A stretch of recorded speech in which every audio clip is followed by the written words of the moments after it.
Awakened Imagination and the Search by Neville Goddard. Read by Zemira for Affirmation Transformation. To Bill. Imagination, the real and eternal world of which this vegetable universe is but a faint shadow. What is the life of man but art and science? William Blake, Jerusalem. Imagination is more important than knowledge.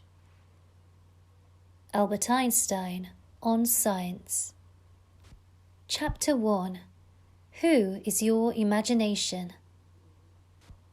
I rest not from my great task to open the eternal worlds, to open the immortal eyes of man inwards into the worlds of thought, into eternity ever expanding in the bosom of God, the human imagination. Blake, Jerusalem 5:18-20. Certain words in the course of long use gather so many strange connotations that they almost cease to mean anything at all. Such a word is imagination. This word is made to serve all manners of ideas, some of them directly opposed to one another. Fancy, thought, hallucination, suspicion. Indeed, so wide is its use and so varied its meanings, the word imagination has no status nor fixed significance. For example, we ask a man to use his imagination, meaning that his present outlook is too restricted and therefore not equal to the task. In the next breath, we tell him that his ideas are pure imagination, thereby implying that his ideas are unsound. We speak of a jealous or suspicious person as a victim of his own imagination, meaning that his thoughts are untrue. A minute later, we pay a man the highest tribute by describing him as a man of imagination. Thus, the word imagination has no definite meaning. Even the dictionary gives us no help. It defines imagination as 1. The picturing power or act of the mind, the constructive or creative principle. 2. A phantasm. 3. An irrational notion or belief. 4. Planning, plotting, or scheming as involving mental construction. I identify the central figure of the Gospels with human imagination, the power which makes the forgiveness of sins, the achievement of our goals, inevitable. All things were made by him, and without him was not anything made that was made. John 1:3. There is only one thing in the world, imagination, and all our deformations of it. He is despised and rejected of men, a man of sorrows, and acquainted with grief. Isaiah 53:3. Imagination is the very gateway of reality. Man, said Blake, is either the ark of God or a phantom of the earth and of water. Naturally, he is only the natural organ subject to sense. The eternal body of man is the imagination, that is God himself, the divine body. Yod, Shin, Ayin, from right to the left. Jesus, we are his members. I know of no greater and truer definition of the imagination than that of Blake.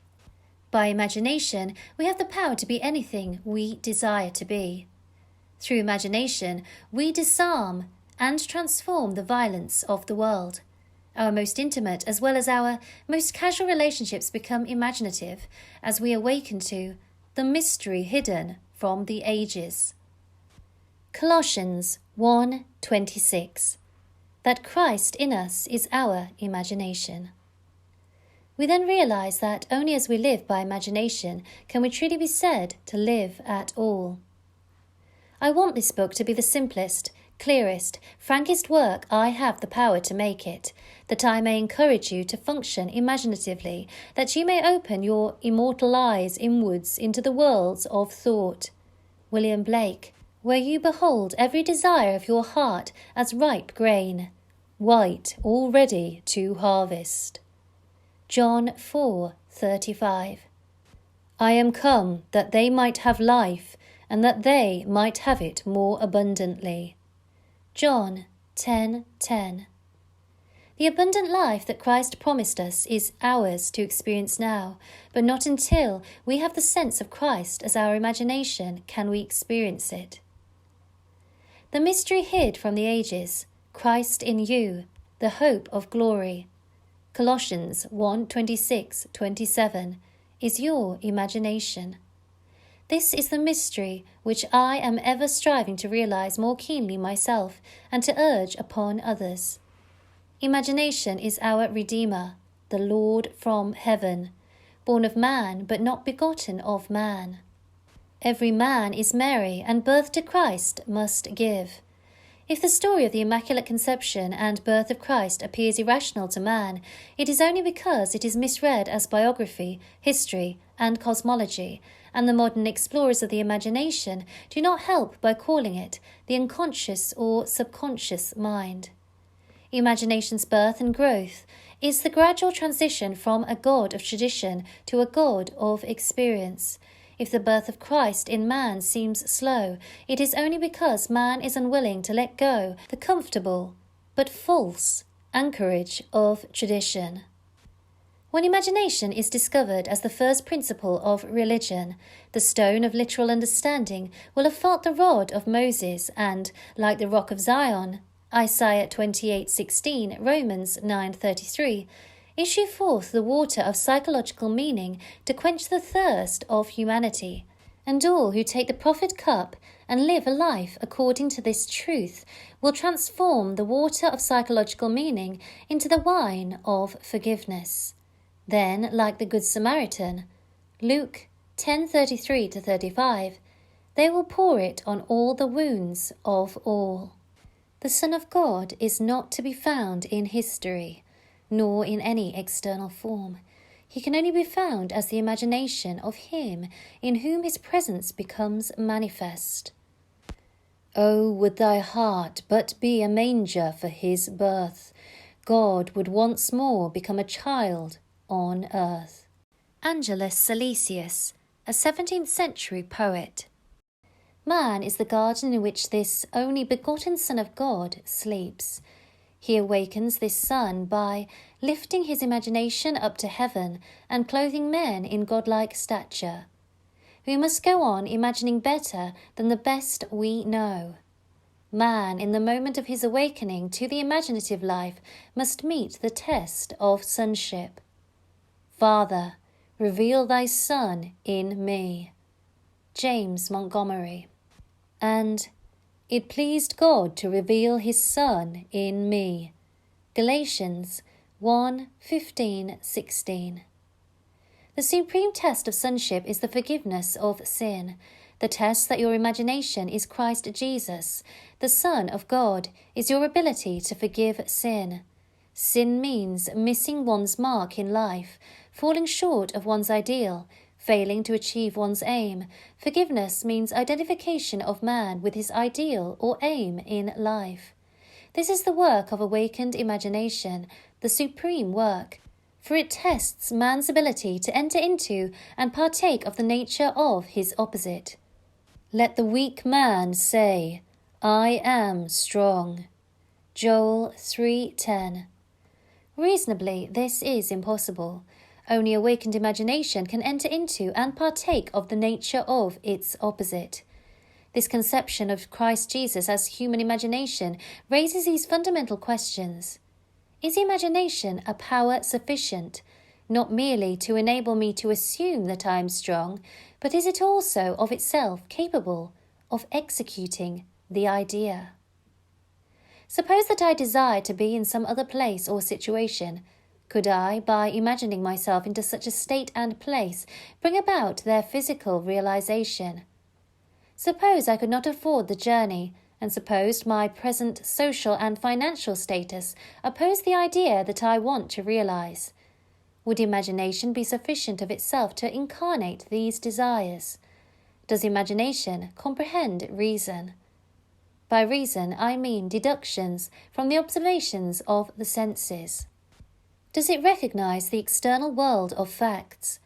In the practical way of everyday life, is imagination a complete guide to behaviour? Suppose I am capable of acting with continuous imagination, that is, suppose I am capable of sustaining the feeling of my wish fulfilled, will my assumption harden into fact? And if it does harden into fact, shall I on reflection find that my actions through the period of incubation have been reasonable? Is my imagination a power sufficient, not merely to assume the feeling of the wish fulfilled, but is it also of itself capable of incarnating the idea? After assuming that I am already what I want to be, must I continually guide myself by reasonable ideas and actions in order to bring about the fulfillment of my assumption? Experience has convinced me that an assumption, though false, if persisted in, will harden into fact. That continuous imagination is sufficient for all things, and all my reasonable plans and actions will never make up for my lack of continuous imagination. Is it not true that the teachings of the Gospels can only be received in terms of faith, and that the Son of God is constantly looking for signs of faith in people? That is, faith in their own imagination. Is not the promise, "Believe that ye receive and ye shall receive," Mark 11:24, the same as, "Imagine that you are and you shall be"? Was it not an imaginary state in which Moses endured as seeing him who is invisible? Hebrews 11:27. Was it not by the power of his own imagination that he endured? Truth depends upon the intensity of the imagination, not upon external facts. Facts are the fruit bearing witness of the use or misuse of the imagination. Man becomes what he imagines. He has a self-determined history. Imagination is the way, the truth, the life revealed. We cannot get hold of truth with the logical mind. Where the natural man of sense sees a bud, imagination sees a rose full bloom. Truth cannot be encompassed by facts. As we awaken to the imaginative life, we discover that to imagine a thing is to make it so, that a true judgment need not conform to the external reality to which it relates. The imaginative man does not deny the reality of the sensuous outer world of becoming, but he knows that it is the inner world of continuous imagination that is the force by which the sensuous outer world of becoming is brought to pass. He sees the outer world and all its happenings as projections of the inner world of imagination. To him, everything is a manifestation of the mental activity which goes on in man's imagination, without the sensuous, reasonable man being aware of it. But he realizes that every man must become conscious of his inner activity and see the relationship between the inner casual world of imagination and the sensuous outer world of effects. It is a marvellous thing to find that you can imagine yourself into the state of your fulfilled desire and escape from the jails which ignorance built. The real man is a magnificent imagination. It is this self that must be awakened. Awake, thou that sleepest, and arise from the dead, and Christ shall give thee light. Ephesians 5:14. The moment man discovers that his imagination is Christ, he accomplishes acts which on this level can only be called miraculous. But until man has the sense of Christ as his imagination, "You did not choose me, I have chosen you," John 15:16, he will see everything in pure objectivity, without any subjective relationship.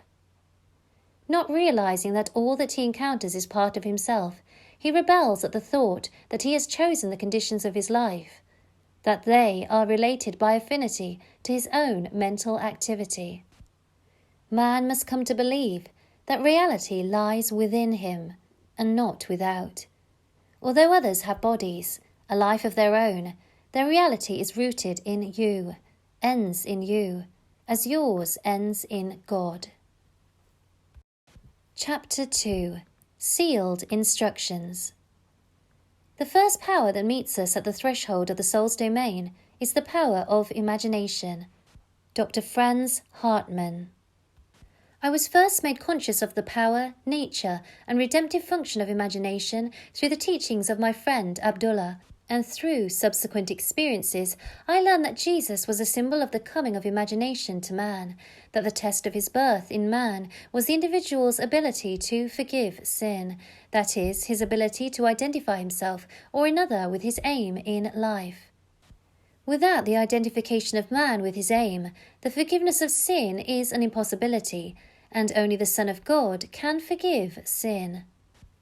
Therefore, man's ability to identify himself with his aim, though reason and his senses deny it, is proof of the birth of Christ in him. To passively surrender to appearances and bow before the evidence of facts is to confess that Christ is not yet born in you.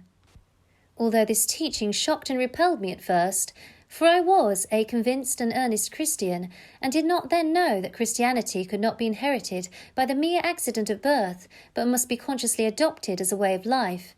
It stole later on, through visions, mystical revelations, and practical experiences, into my understanding, and found its interpretation in a deeper mood.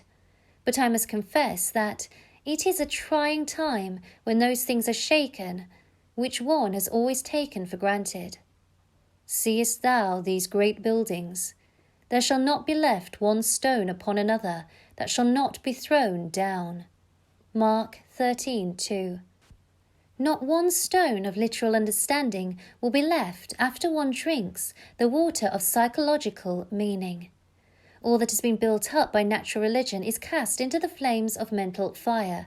Yet what better way is there to understand Christ Jesus than to identify the central character of the Gospels with human imagination, knowing that every time you exercise your imagination lovingly on behalf of another, you are literally mediating God to man, and thereby feeding and clothing Christ Jesus, and that, whenever you imagine evil against another, you are literally beating and crucifying Christ Jesus.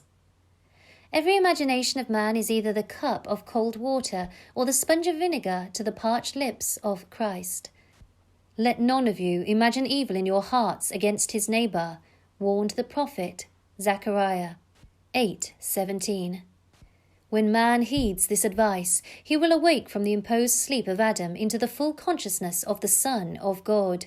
He is in the world, and the world is made by him, and the world knows him not. Approximately John 1:10. Human imagination. I asked myself many times, if my imagination is Christ Jesus and all things are possible to Christ Jesus, are all things possible to me? Through experience, I have come to know that when I identify myself with my aim in life, then Christ is awake in me. Christ is sufficient for all things. For in him dwelleth all the fullness of the Godhead bodily, and ye are complete in him, which is the head of all principality and power. Colossians 2:9-10. My grace is sufficient for thee. Corinthians 12:9. I lay down my life that I might take it again. No man taketh from me, but I lay it down of myself. John 10:17-18. What a comfort it is to know that all that I experience is the result of my own standard of beliefs, that I am the centre of my own web of circumstances, and that as I change, so must my outer world. The world presents different appearances according as our states of consciousness differ. What we see when we are identified with a state cannot be seen when we are no longer fused with it. By state is meant all that man believes and consents to as true. No idea presented to the mind can realize itself unless the mind accepts it. It depends on the acceptance, the state with which we are identified, how things present themselves. In the fusion of imagination and states, it is to be found the shaping of the world as it seems.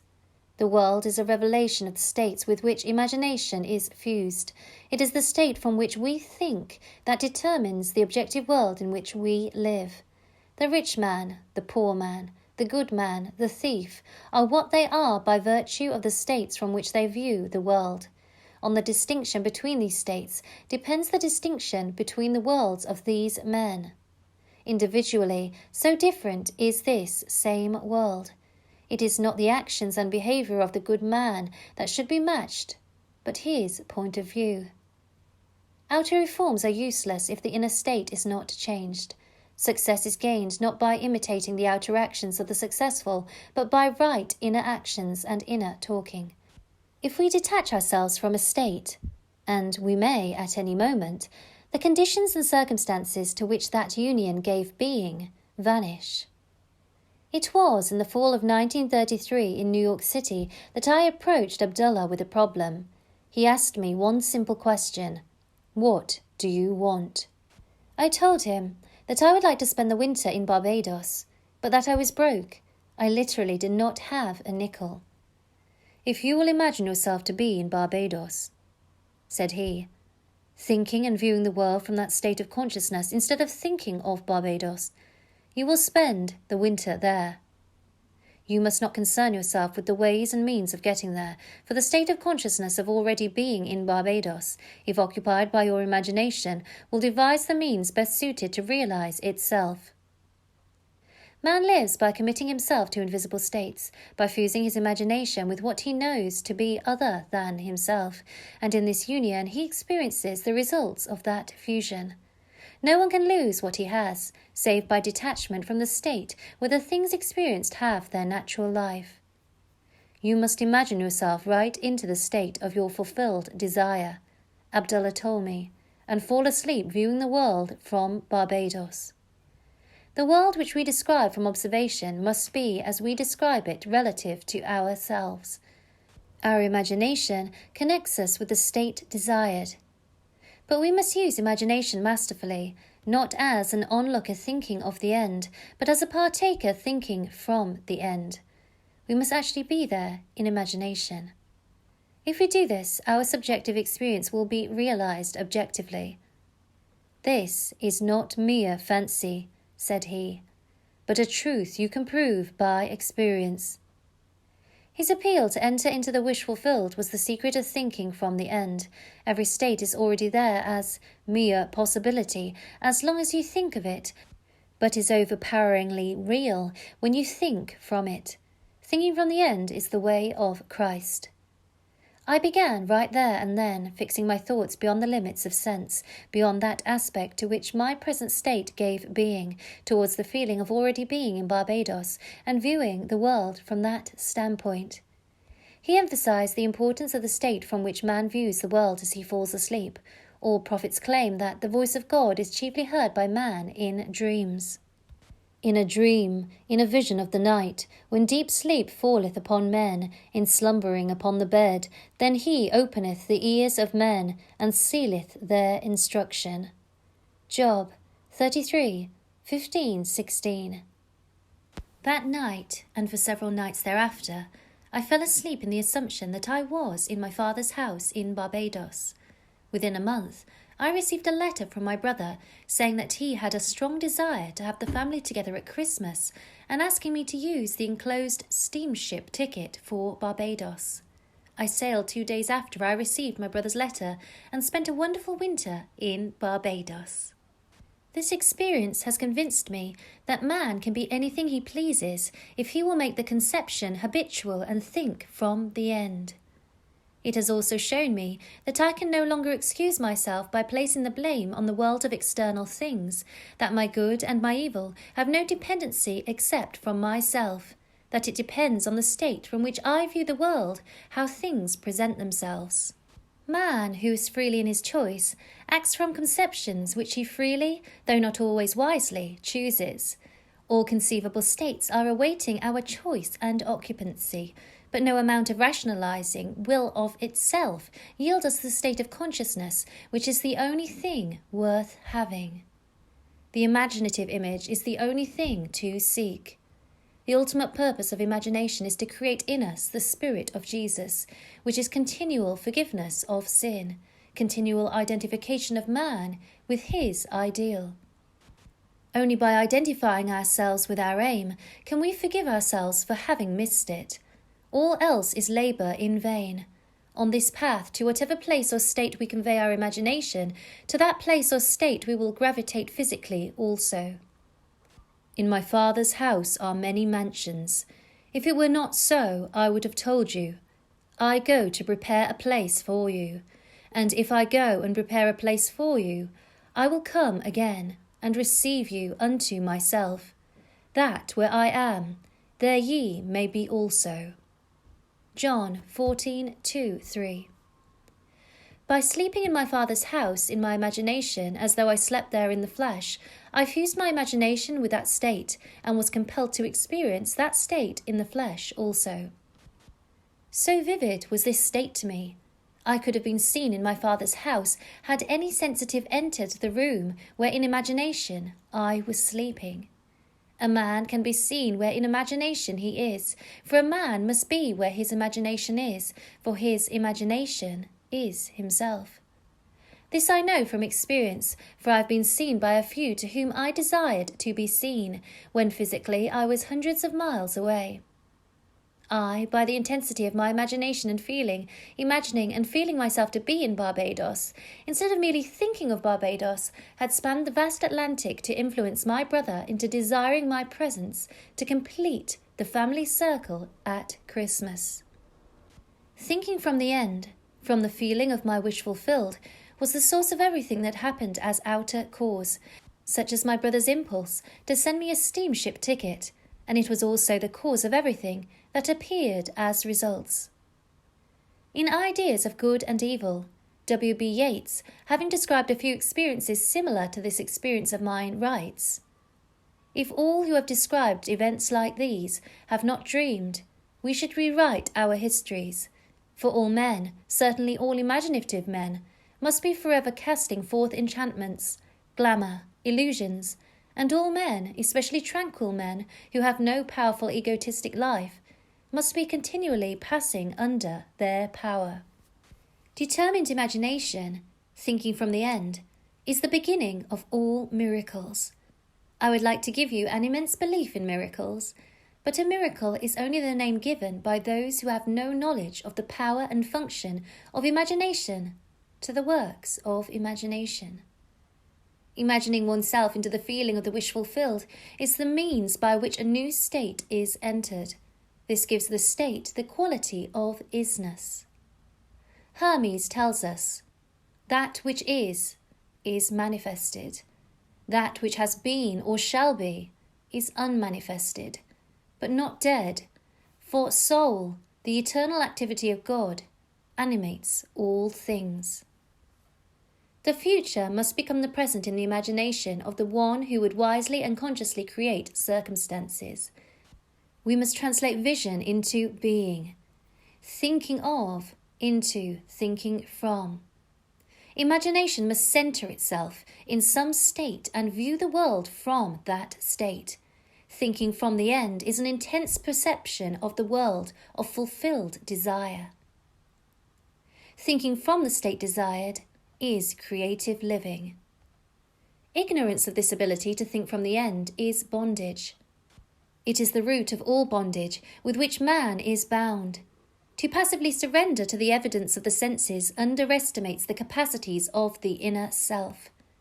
Once man accepts thinking from the end as a creative principle in which he can cooperate, then he is redeemed from the absurdity of ever attempting to achieve his objective by merely thinking of it. Construct all ends according to the pattern of fulfilled desire. The whole life is just the appeasement of hunger, and the infinite states of consciousness from which a man can view the world are purely a means of satisfying that hunger. The principle upon which each state is organized is some form of hunger to lift the passion for self-gratification to ever higher and higher levels of experience. Desire is the mainspring of the mental machinery. It is a blessed thing. It is a right and natural craving, which has a state of consciousness as its right and natural satisfaction. But one thing I do, forgetting the things which are behind, and stretching forward to the things which are before, I press on toward the goal.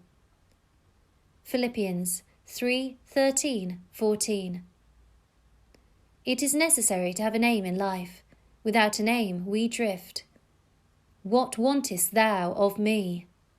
What wilt thou that I shall do unto thee? Luke 18:41 is the implied question asked most often by the central figure of the Gospels. In defining your aim, you must want it.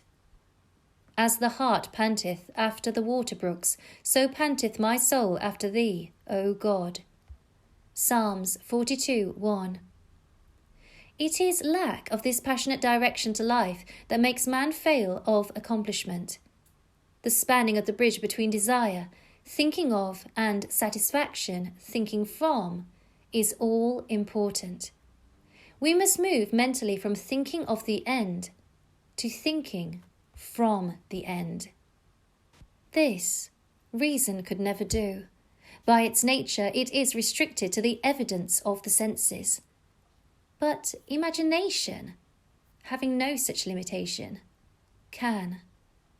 Desire exists to be gratified in the activity of imagination. Through imagination, man escapes from the limitation of the senses and the bondage of reason. There is no stopping the man who can think from the end. Nothing can stop him. He creates the means and grows his way out of limitation into ever greater and greater mansions of the Lord. It does not matter what he has been or what he is. All that matters is, what does he want? He knows that the world is a manifestation of the mental activity which goes on within himself, so he strives to determine and control the ends from which he thinks. In his imagination he dwells in the end, confident that he shall dwell there in the flesh also. He puts his whole trust in the feeling of the wish fulfilled, and lives by committing himself to that state, for the art of fortune is to tempt him so to do. Like the man at the pool of Bethesda, he is ready for the moving of the waters of imagination. Knowing that every desire is ripe grain to him who knows how to think from the end, he is indifferent to mere reasonable probability and confident that through continuous imagination his assumptions will harden into fact. But how to persuade men everywhere that thinking from the end is the only living, how to foster it in every activity of man, how to reveal it as the plenitude of life and not the compensation of the disappointed, that is the problem. Life is a controllable thing. You can experience what you please once you realize that you are his son, and that you are what you are by virtue of the state of consciousness from which you think and view the world. Son, thou art ever with me, and all that I have is thine. Luke 15:31. Chapter 3. Highways of the Inner World. And the children struggled within her, and the Lord said unto her, 2 nations are in thy womb, and 2 manner of people shall be separated from thy bowels, and the one people shall be stronger than the other people, and the elder shall serve the younger. Genesis 25:22-23. Duality is an inherent condition of life. Everything that exists is double. Man is a dual creature with contrary principles embedded in his nature. They war within him and present attitudes to life which are antagonistic. This conflict is the eternal enterprise, the war in heaven, the never-ending struggle of the younger or inner man of imagination to assert his supremacy over the elder or outer man of sense. The first shall be last, and the last shall be first. Matthew 19:30. He it is who, coming after me, is preferred before me. John 1:27. The second man is the Lord from heaven. Corinthians 15:47. Man begins to awake to the imaginative life the moment he feels the presence of another being in himself. In your limbs lie nations twain, rival races from their birth. One the mastery shall gain, the younger over the elder reign. There are two distinct centres of thought, or outlooks, on the world possessed by every man. The Bible speaks of these two outlooks as natural and spiritual. The natural man receiveth not the things of the Spirit of God, for they are foolishness unto him, neither can know them, because they are spiritually discerned. Corinthians 2:14. Man's inner body is as real in the world of subjective experience as his outer physical body is real in the world of external realities, but the inner body expresses a more fundamental part of reality. This existing inner body of man must be consciously exercised and directed. The inner world of thought and feeling to which the inner body is attuned has its real structure and exists in its own higher space. There are two kinds of movement, one that is according to the inner body and another that is according to the outer body. The movement which is according to the inner body is casual, but the outer movement is under compulsion. The inner movement determines the outer, which is joined to it, bringing into the outer a movement that is similar to the actions of the inner body. Inner movement is the force by which all events are brought to pass. Outer movement is subject to the compulsion applied to it by the movement of the inner body. Whenever the actions of the inner body match the actions which the outer must take to appease desire, that desire will be realized. Construct mentally a drama which implies that your desire is realized, and make it one which involves movement of self. Immobilize your outer physical self. Act precisely as though you were going to take a nap, and start the predetermined action in imagination. A vivid representation of the action is the beginning of that action. Then, as you are falling asleep, consciously imagine yourself into the scene. The length of the sleep is not important. A short nap is sufficient. But carrying the action into sleep thickens fancy into fact. At first, your thoughts may be like rambling sheep that have no shepherd. Don't despair. Should your attention stray 70 times 7, bring it back 70 times 7 to its predetermined course until from sheer exhaustion it follows the appointed path. The inner journey must never be without direction. When you take to the inner road, it is to do what you did mentally before you started. You go for the prize you have already seen and accepted. In The Road to Xanadu, Professor John Livingston Lowes says, "But I have long had the feeling, which this study had matured to a conviction, that fancy and imagination are not two powers at all, but one. The valid distinction which exists between them lies, not in the materials with which they operate, but in the degree of intensity of the operant power itself. Working at high tension, the imaginative energy assimilates and transmutes. Keyed low, the same energy aggregates and yokes together those images which at its highest pitch it merges indissolubly into one. Fancy assembles. Imagination fuses." Here is a practical application of this theory. A year ago, a blind girl living in the city of San Francisco found herself confronted with a transportation problem. A rerouting of buses forced her to make 3 transfers between her home and her office. This lengthened her trip from 15 minutes to 2 hours and 15 minutes. She thought seriously about this problem and came to the decision that a car was the solution. She knew that she could not drive a car, but felt that she could be driven in one. Putting this theory to the test, that whenever the actions of the inner self correspond to the actions which the outer physical self must take to appease desire, that desire will be realized. She said to herself, "I will sit here and imagine that I am being driven to my office." Sitting in her living room, she began to imagine herself seated in a car. She felt the rhythm of the motor. She imagined that she smelled the odour of gasoline, felt the motion of the car, touched the sleeve of the driver, and felt that the driver was a man. She felt the car stop, and turning to her companion said, "Thank you very much, sir." To which he replied, The pleasure is all mine. Then she stepped from the car and heard the door snap shut as she closed it.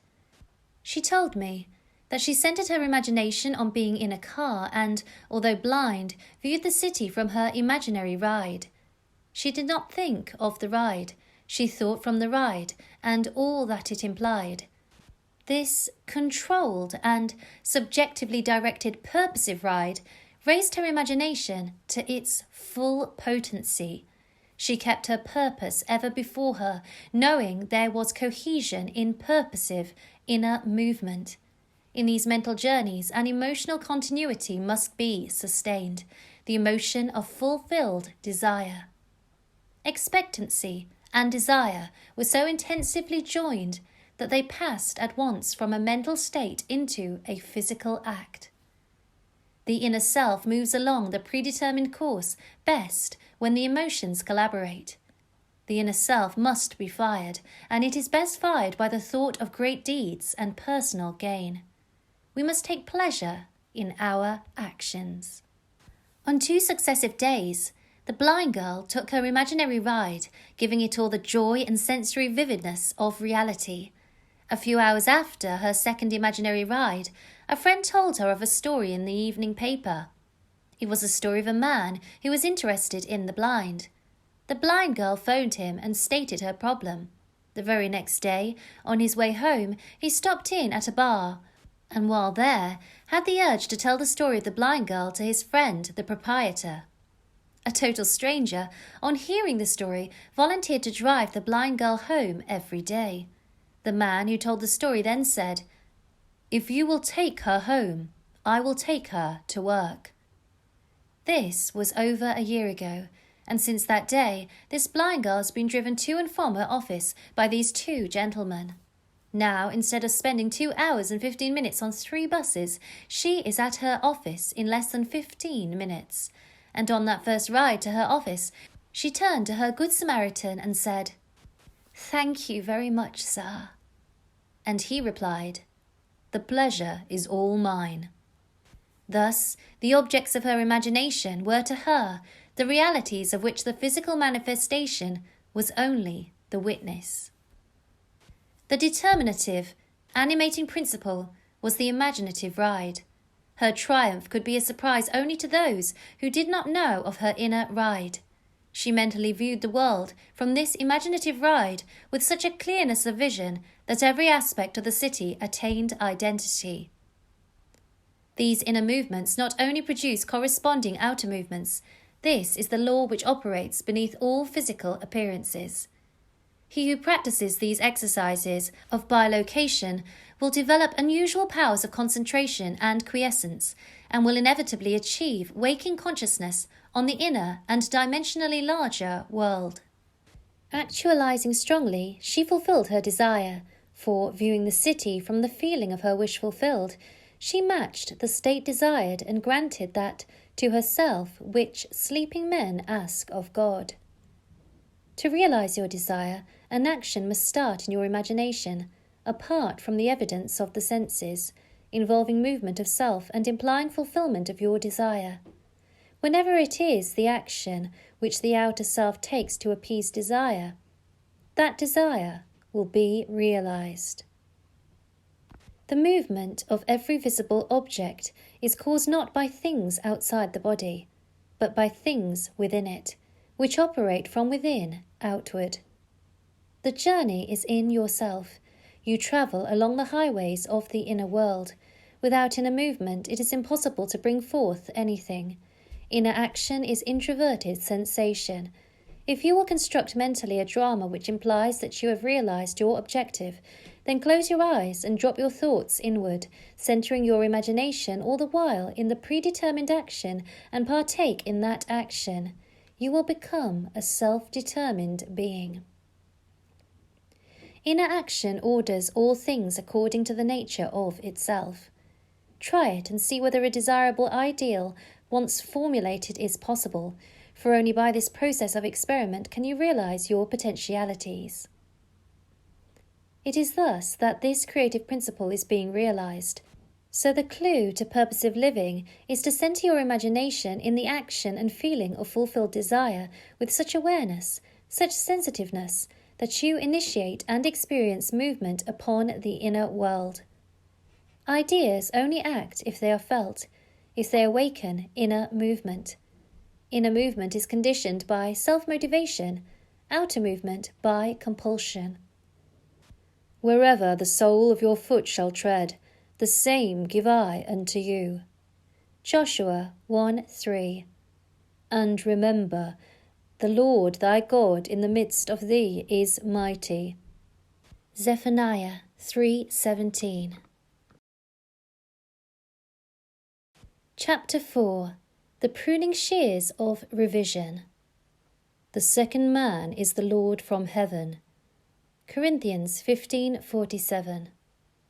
Never will he say caterpillars. He'll say, there's a lot of butterflies as is to be on our cabbages pure. He won't say, it's winter. He'll say, summer's sleeping. And there's no bud little enough nor sad-coloured enough for Kester not to call in it the beginnings of the blow. Mary Webb, Precious Bane. The very first act of correction or cure is always revise. One must start with oneself. It is one's attitude that must be changed. What we are, that only can we see. Emerson. It is a most healthy and productive exercise to daily relive the day as you wish you had lived it, revising the scenes to make them conform to your ideals. For instance, suppose today's mail brought disappointing news. Revise the letter.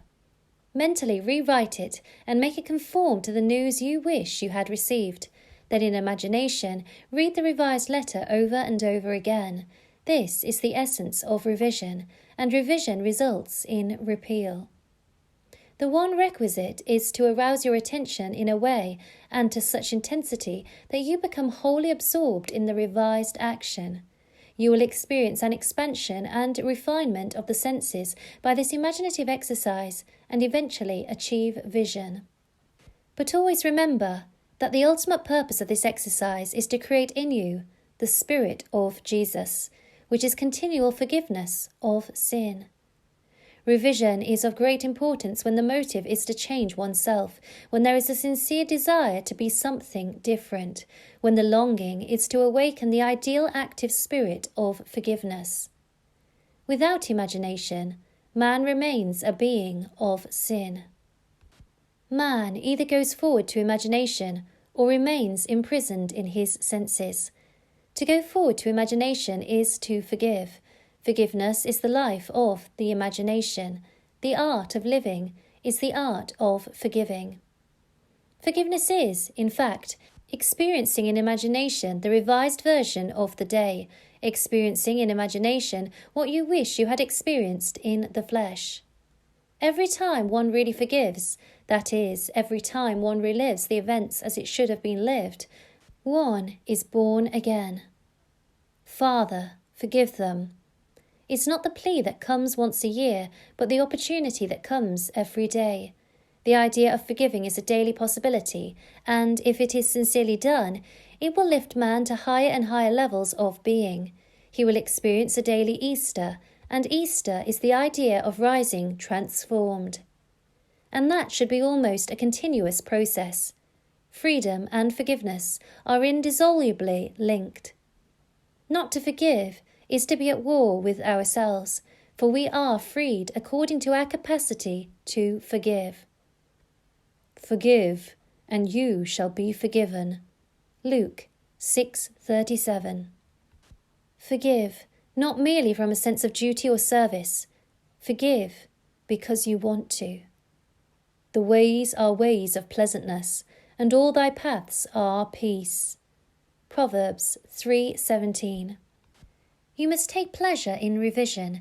You can forgive others effectively only when you have a sincere desire to identify them with their ideal. Duty has no momentum. Forgiveness is a matter of deliberately withdrawing attention from the unrevised day and giving it full strength and joyously to the revised day. If a man begins to revise even a little of the vexations and troubles of the day, then he begins to work practically on himself. Every revision is a victory over himself, and therefore a victory over his enemy. A man's foes are those of his own household. Matthew 10:36. And his household is his state of mind. He changes his future as he revises his day. When a man practices the art of forgiveness or revision, however factual the scene on which sight then rests, he revises it with his imagination and gazes on one never before witnessed. The magnitude of the change which any act of revision involves makes such change appear wholly improbable to the realist, the unimaginative man, but the radical changes in the fortunes of the prodigal, Luke 15:11-32, were all produced by a change of heart. The battle man fights is fought out in his own imagination. The man who does not revise the day has lost the vision of that life, into the likeness of which it is the true labour of the Spirit of Jesus to transform this life. All things whatsoever ye would that men should do to you, even so do ye to them, for this is the law. Matthew 7:12. Here is the way an artist friend forgave herself and was set free from pain, annoyance and unfriendliness.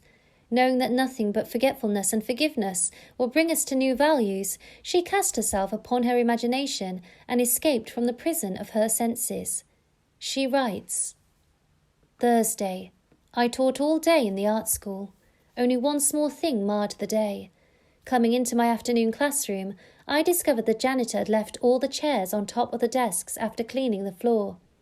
As I lifted a chair down, it slipped from my grasp and struck me a sharp blow on the instep of my right foot. I immediately examined my thoughts and found that I had criticised the man for not doing his job properly, since he had lost his temper. I realised he probably felt he had done more than enough, and it was an unwanted gift that had bounced and hit me on the foot. Looking down at my foot, I saw both my skin and nylons were intact, so forgot the whole thing. That night, after I had been working intensely for about 3 hours on a drawing, I decided to make myself a cup of coffee. To my utter amazement, I couldn't manage my right foot at all, and it was giving out great bumps of pain. I hopped over to a chair and took off my slipper to look at it. The entire foot was a strange purplish pink, swollen, out of shape and red hot. I tried walking on it and found that it just flapped. I had no control over it whatsoever. It looked like one of two things. Either I had cracked a bone when I dropped the chair on it, or something could be dislocated. No use speculating what it is, better get rid of it right away. So I became quiet, all ready to melt myself into light. To my complete bewilderment, my imagination refused to cooperate. It just said, no. This sort of thing often happens when I am painting. I just started to argue, why not? It just kept saying no. Finally, I gave up and said, You know I am in pain. I am trying hard not to be frightened, but you are the boss. What do you want to do? The answer, Go to bed and review the day's events. So I said, All right, but let me tell you, if my foot isn't perfect by tomorrow morning, you have only yourself to blame. After arranging the bedclothes so they didn't touch my foot, I started to review the day. It was slow going as I had difficulty keeping my attention away from my foot. I went through the whole day, saw nothing to add to the chair incident, but when I reached the early evening I found myself coming face to face with a man who for the past year has made a point of not speaking. The first time this happened, I thought he had grown deaf. I had known him since school days, but we had never done more than say hello and comment on the weather. Mutual friends assured me I had done nothing, that he had said he never liked me, and finally decided it was not worthwhile speaking. I had said, hi. He hadn't answered. I found that I thought, poor guy, what a horrid state to be in. I shall do something about this ridiculous state of affairs. So, in my imagination, I stopped right there and redid the scene. I said, hi. He answered, "Hi," and smiled. I now thought, good old Ed. I ran the scene over a couple of times and went on to the next incident and finished up the day. Now what? Do we do my foot or the concert? I had been melting and wrapping up a wonderful present of courage and success for a friend who was to make her debut the following day, and I had been looking forward to giving it to her tonight. My imagination sounded a little bit solemn as it said, "Let us do the concert. It will be more fun." But first, couldn't we take my perfectly good imagination foot out of this physical one before we start? I pleaded. By all means. That done, I had a lovely time at the concert and my friend got a tremendous ovation. By now I was very, very sleepy and fell asleep doing my project. The next morning, as I was putting on my slipper, I suddenly had a quick memory picture of withdrawing a discoloured and swollen foot from the same slipper. I took my foot out and looked at it. It was perfectly normal in every respect. There was a tiny pink spot on the instep where I remembered I had hit it with the chair. What a vivid dream that was, I thought, and dressed. While waiting for my coffee, I wandered over to my drafting table and saw that all my brushes were lying helter-skelter and unwashed. Whatever possessed you to leave your brushes like that? Don't you remember it was because of your foot? So it hadn't been a dream after all, but a beautiful healing. She had won by the art of revision what she would never have won by force. In heaven, the only art of living is forgetting and forgiving, especially to the female. Blake. We should take our life, not as it appears to be, but from the vision of this artist, from the vision of the world made perfect that is buried under all minds, buried and waiting for us to revise the day. We are led to believe a lie when we see with not through the eye. Blake. A revision of the day, and what she held to be so stubbornly real was no longer so to her and, like a dream, had quietly faded away. You can revise the day to please yourself, and by experiencing in imagination the revised speech and actions, not only modify the trend of your life story, but turn all its discords into harmonies. The one who discovers the secret of revision cannot do otherwise than let himself be guided by love. Your effectiveness will increase with practice. Revision is the way by which right can make its appropriate might. Resist not evil. Matthew 5:39. For all the passionate conflicts result in an interchange of characteristics. To know him that knoweth to do good, and doeth it not, to him it is sin. James 4:17. To know the truth, you must live the truth, and to live the truth, your inner actions must match the actions of your fulfilled desire. Expectancy and desire must become one. Your outer world is only actualized inner movement. Through ignorance of the law of revision, those who take to warfare are perpetually defeated. Only concepts that idealize depict the truth. Your ideal of man is his truest self. It is because I firmly believe that whatever is most profoundly imaginative is, in reality, most directly practical, that I ask you to live imaginatively and to think into and to personally appropriate the transcendent saying, Christ in you, the hope of glory. Colossians 1:27. Don't blame, only resolve. It is not man and the earth at their loveliest, but you practicing the art of revision make paradise. The evidence of this truth can lie only in your own experience of it. Try revising the day. It is to the pruning shears of revision that we owe our prime fruit. Chapter 5. The Coin of Heaven. Does a firm persuasion that a thing is so make it so? And the prophet replied, all poets believe that it does, and in ages of imagination this firm persuasion removed mountains. But many are not capable of a firm persuasion of anything. Blake, Marriage of Heaven and Hell. Let every man be fully persuaded in his own mind. Romans 14:5. Persuasion is an inner effort of intense attention. To listen attentively as though you heard is to evoke, to activate. By listening, you can hear what you want to hear and persuade those beyond the range of the outer ear. Speak it inwardly in your imagination only. Make your inner conversation match your fulfilled desire. What you desire to hear without, you must hear within. Embrace the without within and become one who hears only that which implies the fulfillment of his desire, and all the external happenings in the world will become a bridge leading to the objective realization of your desire.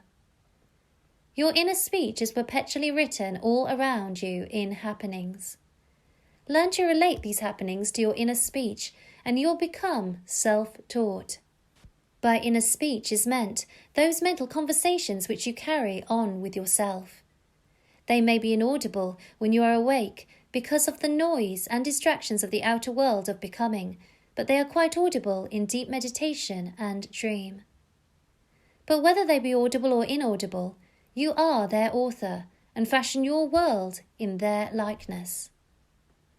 There is a God in heaven, and heaven is within you, that revealeth secrets, and maketh known to the king Nebuchadnezzar what shall be in the latter days. Thy dream and the visions of thy head upon thy bed are these. Daniel 2:28. Inner speech from premises of fulfilled desire is the way to create an intelligible world for yourself. Observe your inner speech, for it is the cause of future action. Inner speech reveals the state of consciousness from which you view the world. Make your inner speech match your fulfilled desire, for your inner speech is manifested all around you in happenings. If any man offend not in word, the same is a perfect man, and able also to bridle the whole body. Behold, we put bits in the horses' mouths, that they may obey us, and we turn about their whole body. Behold also the ships, which though they be so great, and are driven by fierce winds, yet are they turned about with a very small helm, whithersoever the governor listeth.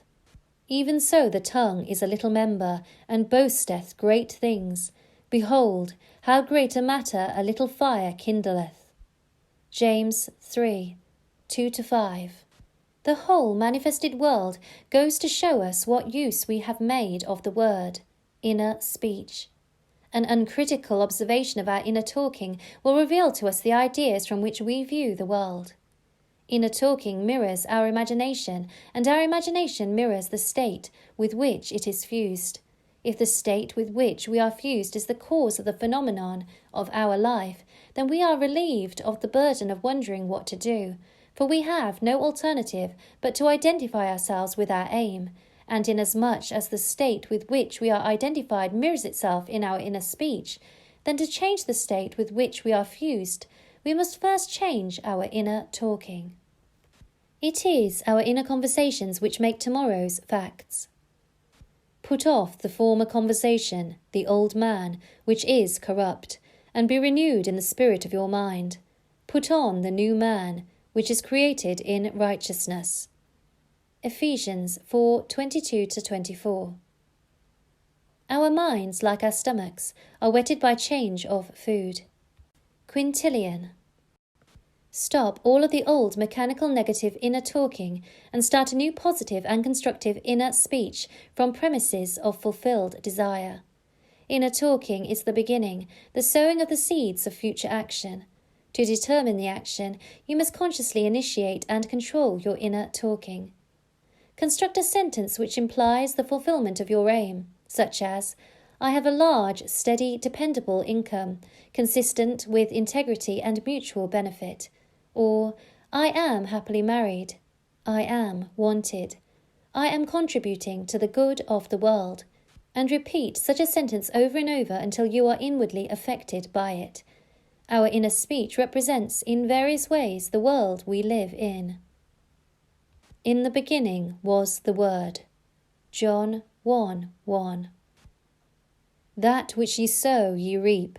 See yonder fields. The sesamum was sesamum, the corn was corn. The silence and the darkness knew. So is a man's fate born, the light of Asia. Edwin Arnold. Ends run true to origins. Those that go searching for love only make manifest their own loveliness, and the loveless never find love, only the loving find love, and they never have to seek for it. D. H. Lawrence. Man attracts what he is. The art of life is to sustain the feeling of the wish fulfilled and let things come to you, not to go after them or think they flee away. Observe your inner talking and remember your aim. Do they match? Does your inner talking match what you would say audibly had you achieved your goal? The individual's inner speech and actions attract the conditions of his life. Through uncritical self-observation of your inner talking, you find where you are in the inner world, and where you are in the inner world is what you are in the outer world. You put on the new man whenever ideals and inner speech match. In this way alone can the new man be born. Inner talking matures in the dark. From the dark it issues into the light. The right inner speech is the speech that would be yours were you to realize your ideal. In other words, it is the speech of fulfilled desire. I am that. Exodus 3:14. There are two gifts which God has bestowed upon man alone and on no other mortal creature. These two are mind and speech, and the gift of mind and speech is equivalent to that of immortality. If a man uses these two gifts rightly, he will differ in nothing from the immortals, and when he quits the body, mind and speech will be his guides, and by them he will be brought into the troop of the gods and the souls that have attained to bliss. Hermetica, Walter Scott's translation.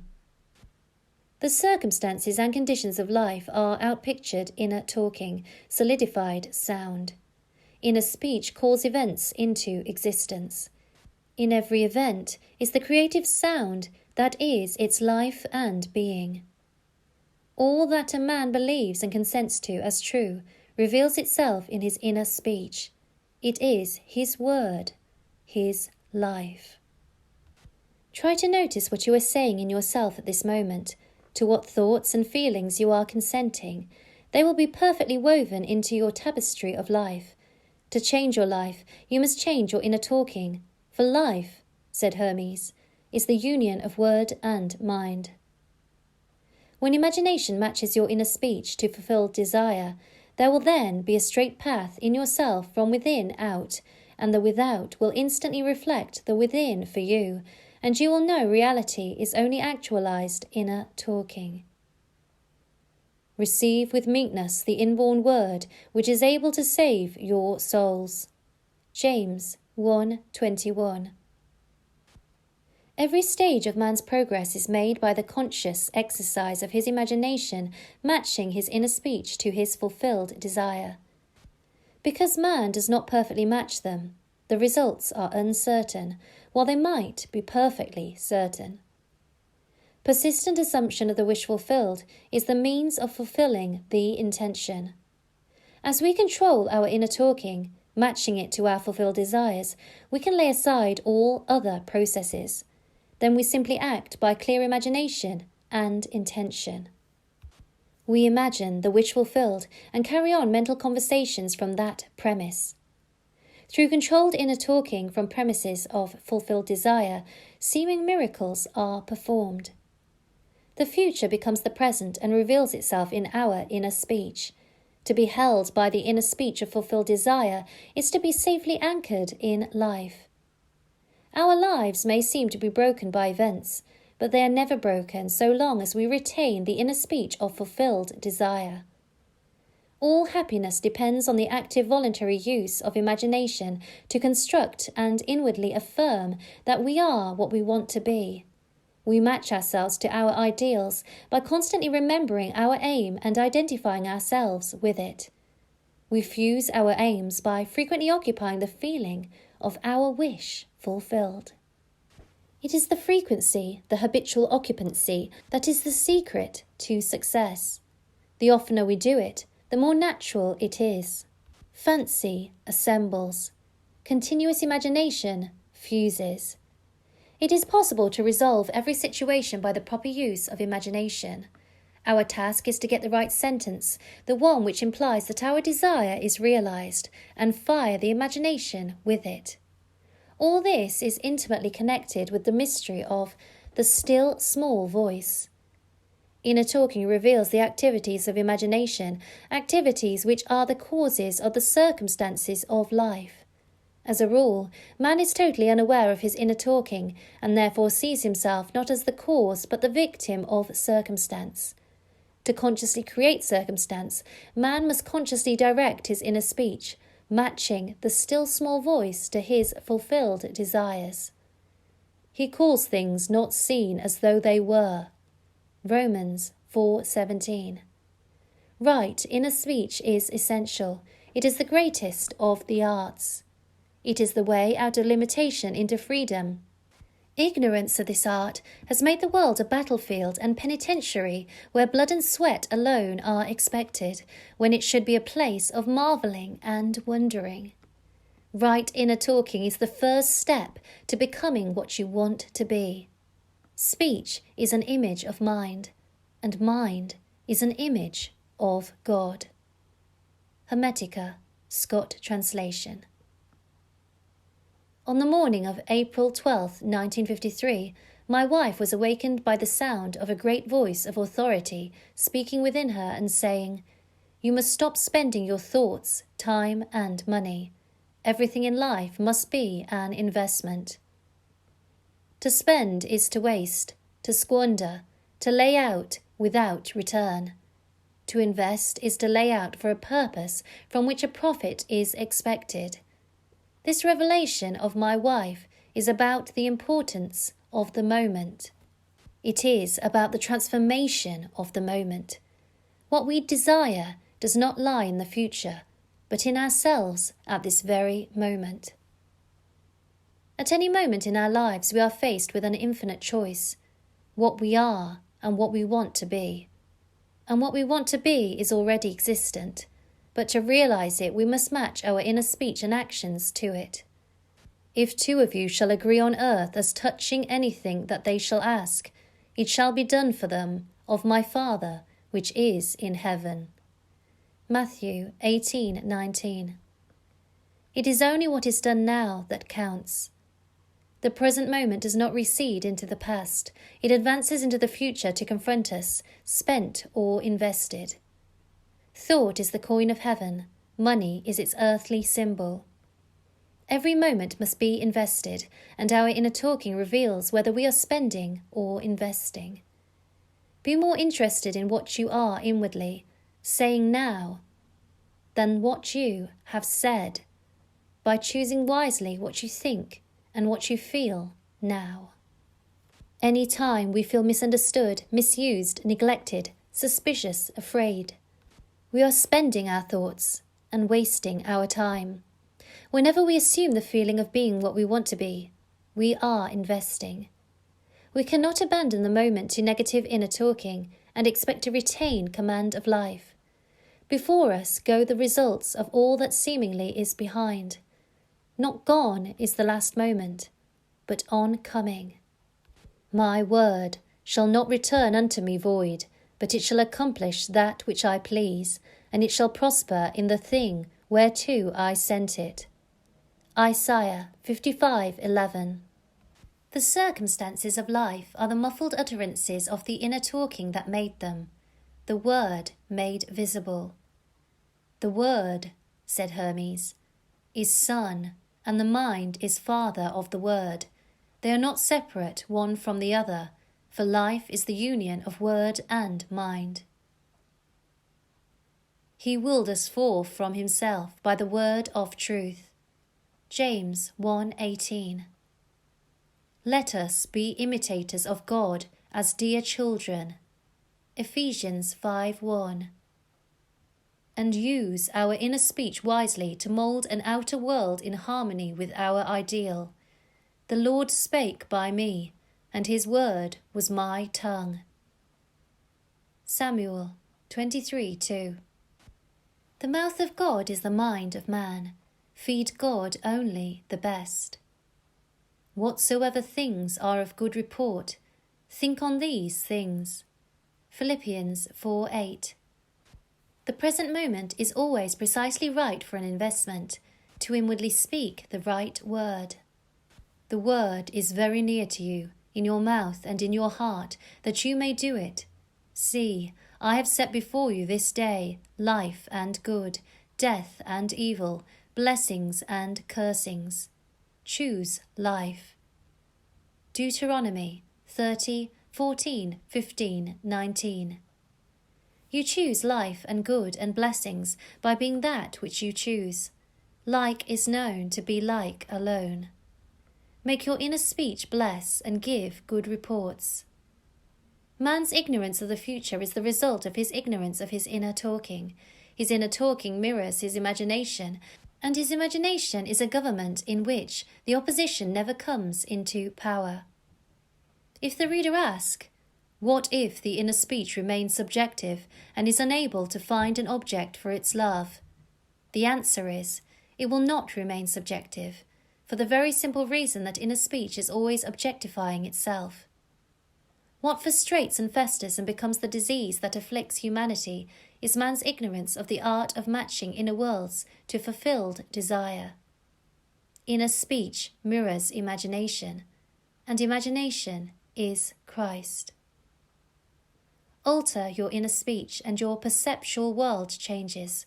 Whenever inner speech and desire are in conflict, inner speech invariably wins. Because inner speech objectifies itself, it is easy to see that if it matches desire, desire will be objectively realized. Were this not so, I would say with Blake, sooner murder an infant in its cradle than nurse unacted desires. Chapter 6. It is within. Rivers, mountains, cities, villages, all are human, and when you enter into their bosoms, you walk in heavens and earths, as in your own bosom you bear your heaven and earth, and all you behold. Though it appears without, it is within, in your imagination, of which this world of mortality is but a shadow. Blake, Jerusalem. The inner world was as real to Blake as the outer land of waking life. He looked upon his dreams and visions as the realities of the forms of nature. Blake reduced everything to the bedrock of his own consciousness. The kingdom of heaven is within you. Luke 17:21. The real man, the imaginative man, has invested the outer world with all of its properties. The apparent reality of the outer world, which is so hard to dissolve, is only proof of the absolute reality of the inner world of his own imagination. No man can come to me, except the Father which hath sent me draw him. I and my Father are one. John 6:44, 10:30. The world which is described from observation is a manifestation of the mental activity of the observer. When man discovers that his world is his own mental activity made visible, that no man can come unto him except he draws him, and that there is no one to change but himself, his own imaginative self, his first impulse is to reshape the world in the image of his ideal. But his ideal is not so easily incarnated. In that moment when he ceases to conform to external discipline, he must impose upon himself a far more rigorous discipline, the self-discipline upon which the realization of his ideal depends. Imagination is not entirely entrammelled and free to move at will without any rules to constrain it. In fact, the contrary is true. Imagination travels according to habit. Imagination has choice, but it chooses according to habit. Awake or asleep, man's imagination is constrained to follow certain definite patterns. It is this benumbing influence of habit that man must change. If he does not, his dreams will fade under the paralysis of custom. Imagination, which is Christ in man, is not subject to the necessity to produce only that which is perfect and good. It exercises its absolute freedom from necessity by endowing the outer physical self with free will to choose to follow good or evil, order or disorder. Choose this day who ye will serve. Joshua 24:15. But after the choice is made and accepted, so that it forms the individual's habitual consciousness, then imagination manifests its infinite power and wisdom by moulding the outer sensuous world of becoming in the image of the habitual inner speech and actions of the individual. To realize his ideal, man must first change the pattern which his imagination has followed. Habitual thought is indicative of character. The way to change the outer world is to make the inner speech and action match the outer speech and action of fulfilled desire.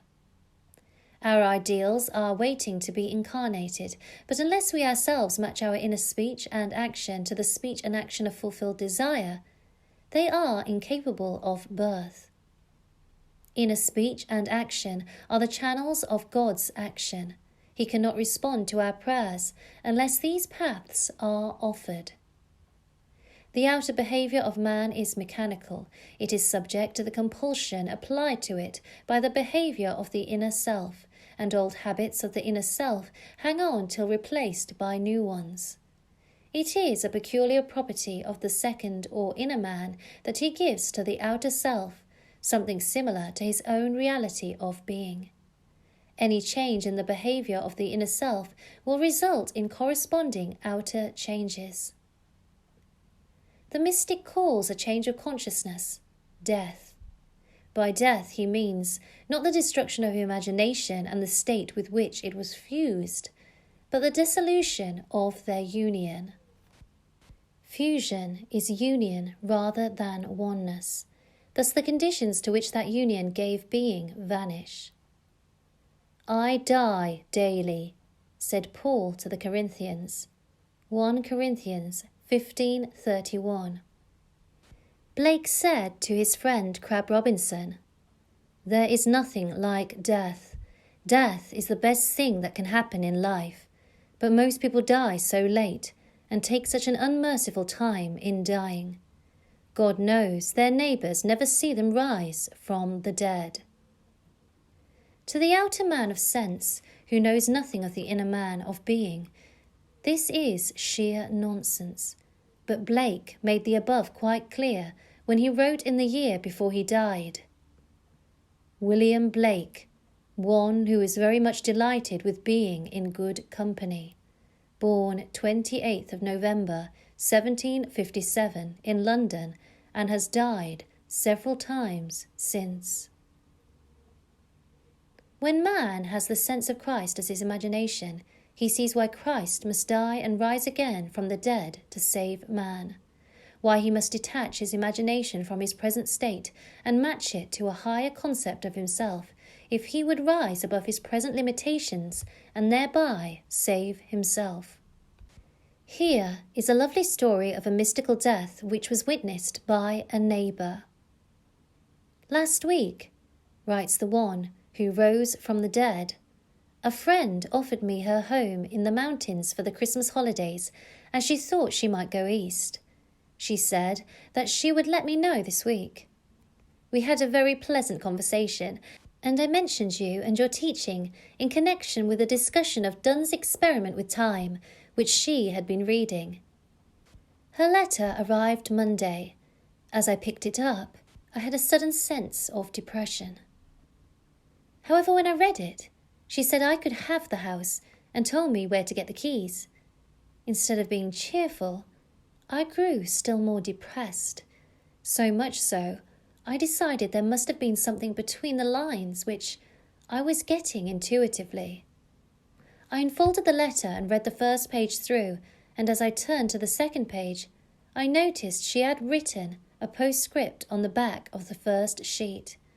It consisted of an extremely blunt and heavy-handed description of an unlovely trait in my character, which I had struggled for years to overcome. And for the past 2 years, I thought I had succeeded. Yet here it was again, described with clinical exactitude. I was stunned and desolated. I thought to myself, what is this letter trying to tell me? In the first place, she invited me to use her house, as I have been seeing myself in some lovely home during the holidays. In the second place, nothing comes to me except I draw it. And thirdly, I have been hearing nothing but good news. So the obvious conclusion is that something in me corresponds to this letter, and no matter what it looks like, it is good news. I reread the letter, and as I did so, I asked, what is there here for me to see? And then I saw it. It started out, after our conversation of last week, I feel I can tell you. And the rest of the page was as studied with wers and wases as currants in a seed cake. A great feeling of elation swept over me. It was all in the past. The thing I had laboured so long to correct was done. I suddenly realised that my friend was a witness to my resurrection.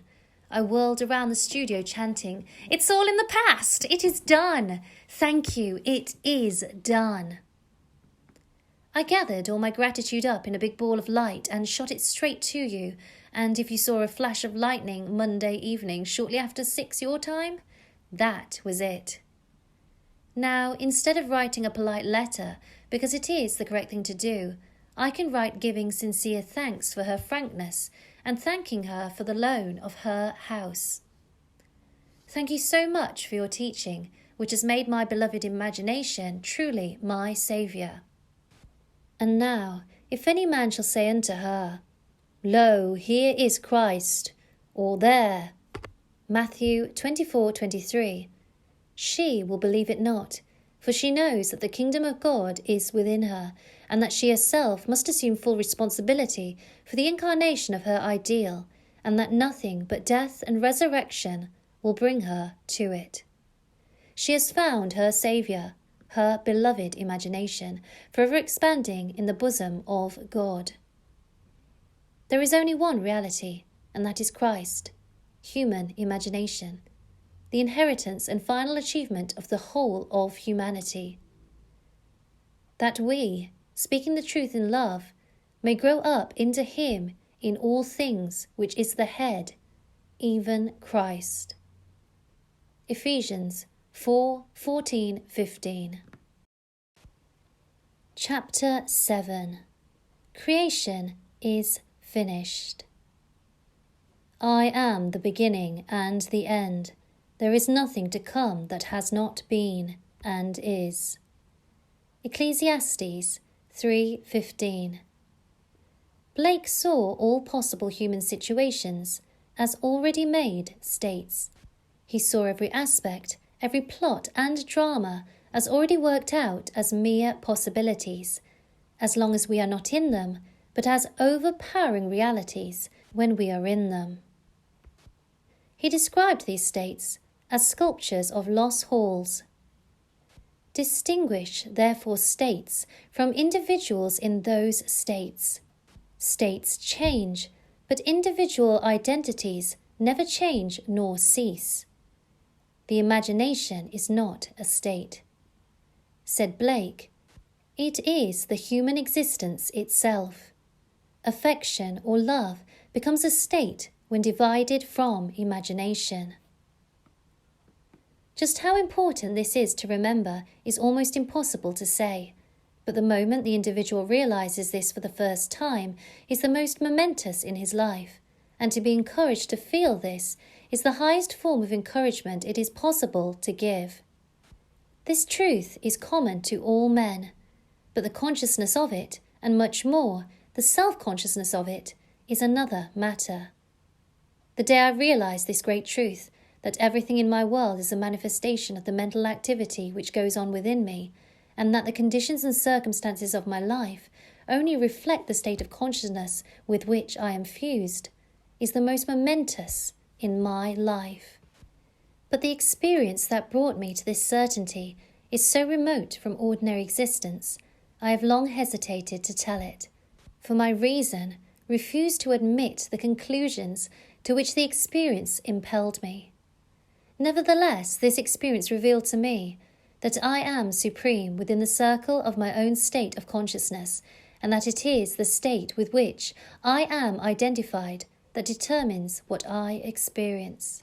Therefore, it should be shared with all, for to know this is to become free from the world's greatest tyranny, the belief in a second cause.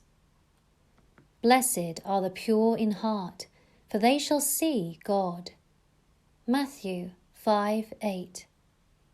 Blessed are they whose imagination has been so purged of the beliefs in second causes, they know that imagination is all, and all is imagination.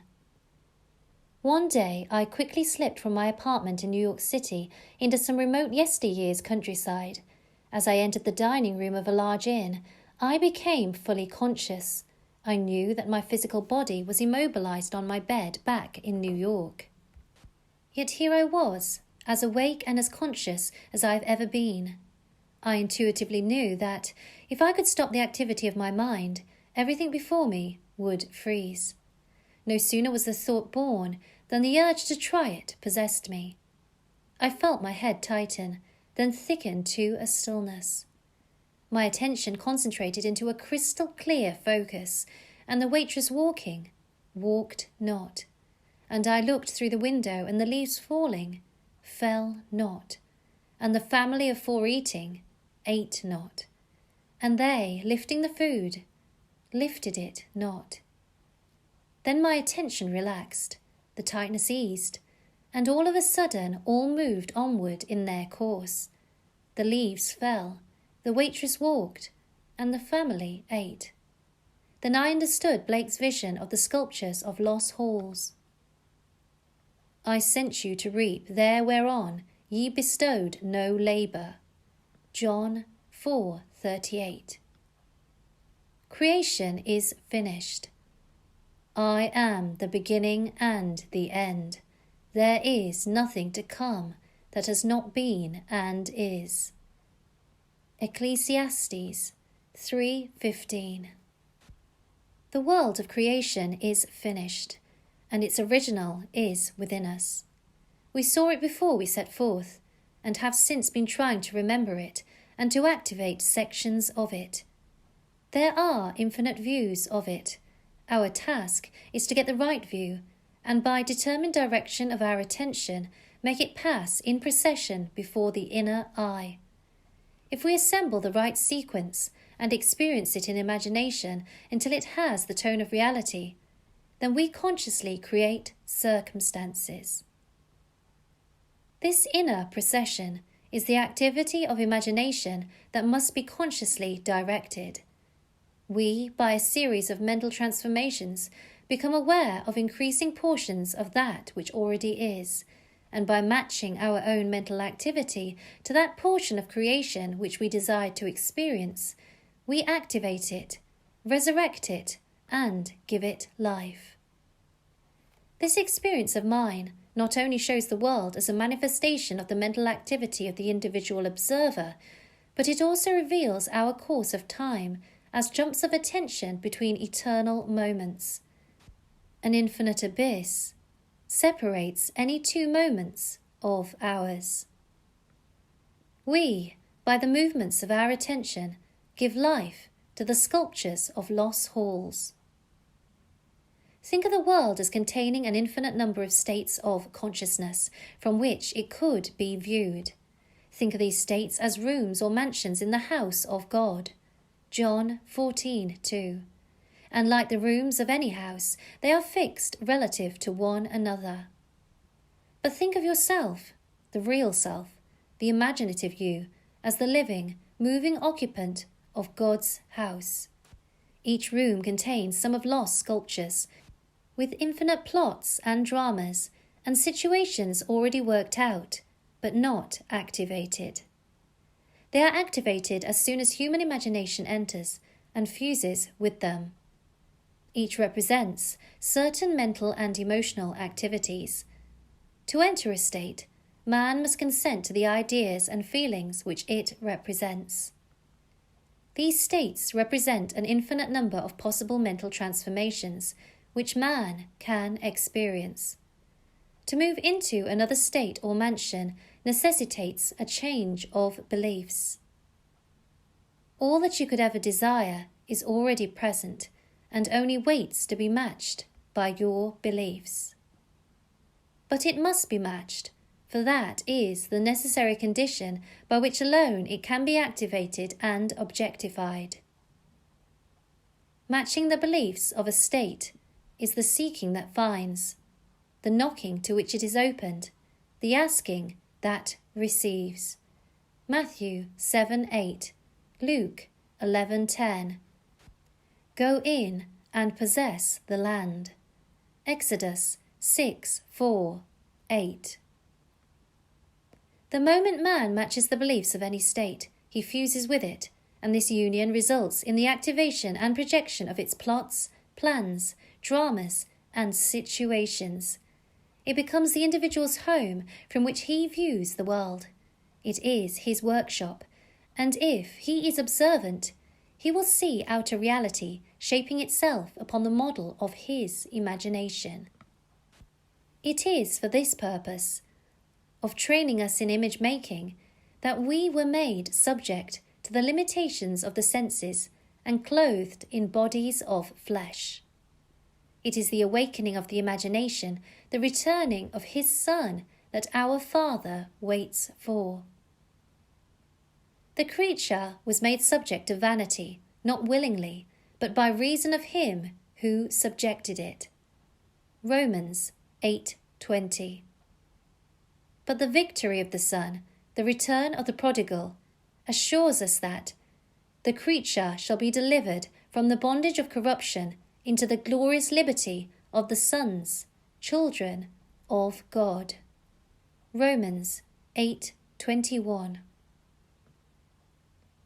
We were subjected to this biological experience because no one can know of imagination who has not been subjected to the vanities and limitations of the flesh, who has not taken his share of sonship and gone prodigal, who has not experimented and tasted this cup of experience. And confusion will continue until man awakes and a fundamentally imaginative view of life has been re-established and acknowledged as basic. I should preach the unsearchable riches of Christ and make all men see what is the fellowship of the mystery, which from the beginning of the world has been hid in God, who created all things by Jesus Christ. Ephesians 3:8-9. Bear in mind that Christ in you is your imagination. As the appearance of our world is determined by the particular state with which we are fused, so may we determine our fate as individuals by fusing our imaginations with ideals we seek to realize. On the distinction between our states of consciousness depends the distinction between the circumstances and conditions of our lives. Man who is free in his choice of state often cries out to be saved from the state of his choice. And ye shall cry out in that day, because of your King, which ye shall have chosen you. And the Lord will not hear you in that day. Nevertheless, the people refused to obey the voice of Samuel, and they said, Nay, but we will have a king over us. 1 Samuel 8:18-19. Choose wisely the state that you will serve. All states are lifeless until imagination fuses with them. All things, when they are admitted, are made manifest by the light, for everything that is made manifest is light. Ephesians 5:13. And ye are the light of the world. Matthew 5:14. By which those ideas to which you have consented are made manifest. Hold fast to your ideal. Nothing can take it from you but your imagination. Don't think of your ideal. Think from it. It is only the ideals from which you think that are ever realized. Man lives not by bread alone, but by every word that proceeds out of the mouth of God. Matthew 4:4. And the mouth of God is the mind of man. Become a drinker and an eater of the ideals you wish to realize. Have a set, definite aim, or your mind will wander, and wandering, it eats every negative suggestion. If you live right mentally, everything else will be right. By a change of mental diet, you can alter the course of observed events. But unless there is a change of mental diet, your personal history remains the same. You illuminate or darken your life by the ideas to which you consent. Nothing is more important to you than the ideas on which you feed, and you feed on the ideas from which you think. If you find the world unchanged, it is a sure sign that you are wanting in fidelity to the new mental diet, which you neglect in order to condemn your environment. You are in need of a new and sustained attitude. You can be anything you please if you will make the conception habitual, for any idea which excludes all others from the field of attention discharges in action. The ideas and moods to which you constantly return define the state with which you are fused. Therefore, train yourself to occupy more frequently the feeling of your wish fulfilled. This is creative magic. It is the way to work toward fusion with the desired state. If you would assume the feeling of your wish fulfilled more frequently, you would be master of your fate. But unfortunately, you shut out your assumption for all but the occasional hour. Practice making real to yourself the feeling of the wish fulfilled. After you have assumed the feeling of the wish fulfilled, do not close the experience as you would a book, but carry it around like a fragrant odour. Instead of being completely forgotten, let it remain in the atmosphere, communicating its influence automatically to your actions and reactions. A mood, often repeated, gains a momentum that is hard to break or check. So be careful of the feelings you entertain. Habitual moods reveal the state with which you are fused. It is always possible to pass from thinking of the end you desire to realize to thinking from the end. But the crucial matter is thinking from the end, for thinking from means unification or fusion with the idea, whereas in thinking of the end, there is always the subject and object, the thinking individual and the thing thought. You must imagine yourself into the state of your wish fulfilled, in your love for that state, and in so doing, live and think from it, and no more of it. You pass from thinking of to thinking from by centering your imagination in the feeling of the wish fulfilled. Chapter 8. The Apple of God's Eye. What think ye of the Christ? Whose son is he? Matthew 22:42. When this question is asked of you, let your answer be, Christ is my imagination, and though I see not yet all things put under him. Hebrews 2:8. Yet I know that I am Mary, from whom sooner or later he shall be born, and eventually do all things through Christ. Philippians 4:13. The birth of Christ is the awakening of the inner or second man. It is becoming conscious of the mental activity within oneself, which activity continues whether we are conscious of it or not. The birth of Christ does not bring any person from a distance, or make anything to be that was not there before. It is the unveiling of the Son of God in man. The Lord cometh in clouds. Mark 13:26, Luke 21:27, is the prophet's description of the pulsating rings of golden liquid light on the head of him in whom he awakes. The coming is from within and not from without. as Christ is in us. Romans 8:10, 2 Corinthians 13:3, Galatians 2:20, Galatians 4:19, Colossians 1:27. This great mystery God was manifest in the flesh. 1 Timothy 3:16 begins with Advent, and it is appropriate that the cleansing of the temple, which temple ye are, 1 Corinthians 3:17, stands in the forefront of the Christian mysteries. The kingdom of heaven is within you. Luke 17:21. Advent is unveiling the mystery of your being. If you will practice the art of revision by a life lived according to the wise, imaginative use of your inner speech and inner actions, in confidence that by the conscious use of the power that worketh in us, Ephesians 3:20, Christ will awake in you. If you believe it, trust it, act upon it, Christ will awake in you. This is Advent. Great is the mystery. God was manifest in the flesh. 1 Timothy 3:16. From Advent on, he that toucheth you toucheth the apple of God's eye. Zechariah 2:8. The Search. To Victoria, the fulfilment of a dream.